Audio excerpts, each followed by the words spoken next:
అన్నంత అందంగా ఆహ్లాదంగా జరిగే హోలీ అంటే చిన్న పెద్ద తేడా లేకుండా అందరికీ ఇష్టమే. హోలీకి ఒక్కరోజు ముందు జరిగే కామదహనం గురించి కూడా చాలా మందికి తెలుసు. కామదహనం చేయడం వెనక 2 కథలు ప్రాచుర్యంలో ఉన్నాయి.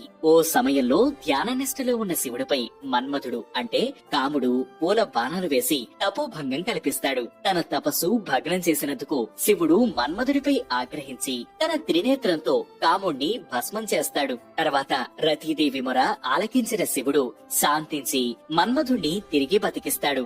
దీనికి గుర్తుగానే హోలీకి ముందు కాముని దహనం చేస్తారు. ఇక్కడ కామం అంటే కోరిక, బాధ అని పెద్దలు చెబుతుంటారు. ఇక కామదహనాన్ని హోలికా దహనం అని కూడా అంటారు. హిరణ్యకశిపుని సోదరి ప్రహ్లాదుని మేనత్త హోలిక.